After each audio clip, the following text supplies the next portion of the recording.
नमस्कार दोस्तों, राहुल गांधी ने आज लोकसभा में बजट 2024 पर अपनी बात रही। उनका पूरा भाषण चक्रव्यूह के इर्द गिर्द रहा। मोदी सरकार ने देश के लोगों को चक्रव्यूह में फंसा दिया है। उन्होंने कहा कि इस चक्रव्यूह के रचयिता हैं प्रधानमंत्री मोदी, गृह मंत्री अमित शाह और आरएसएस प्रमुख मोहन भागवत, एनएसए अजित डोभाल, उद्योगपति मुकेश अंबानी और गौतम अडानी। हालांकि इस पर स्पीकर ने आपत्ति जताते हुए कहा कि जो सदन का हिस्सा नहीं है उनका नाम सदन में नहीं आना चाहिए। अपने भाषण में राहुल गांधी ने सेना की अग्निवीर योजना, किसान, युवाओं, बिजनेसमैन और मिडिल क्लास पर अपनी बात कही। राहुल गांधी ने अग्निवीर योजना पर सरकार को घेरते हुए कहा कि इस बजट में भी सरकार ने अग्निवीरों के लिए पेंशन की घोषणा नहीं की। उनके भाषण खत्म करने के बाद रक्षा मंत्री राजनाथ सिंह ने टिप्पणी की। उन्होंने कहा कि बजट पर जवाब वित्त मंत्री देंगी, लेकिन जब भी सभापति इजाजत देंगे वो अग्निवीर योजना पर चर्चा करने और जवाब देने के लिए तैयार हैं। नेता प्रतिपक्ष राहुल गांधी ने किसानों पर बात करते हुए कहा कि देश के अन्नदाताओं की सिर्फ एक मांग है, एमएसपी,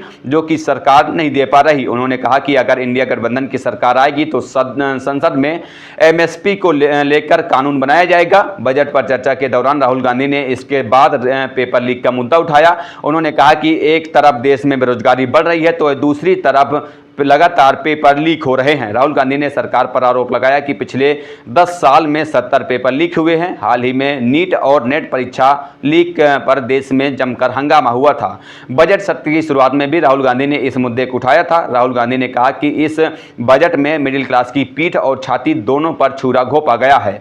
राहुल गांधी ने कहा कि एक तरफ प्रॉपर्टी पर इंडेक्सेशन खत्म करके पीठ पर छुरा घोंपा गया है तो दूसरी तरफ लॉन्ग टाइम कैपिटल गेन पर टैक्स 10 से 12.5% करके मिडिल क्लास की छाती पर भी छुरा घोंपा गया है। दरअसल इस बजट में लॉन्ग टर्म कैपिटल गेन यानी कि एलटीसीजी को लेकर कई बदलाव किए गए हैं। इसके माने होते हैं कि जिस संपत्ति में से लंबी अवधि के दौरान कमाया जाने वाला मुनाफा।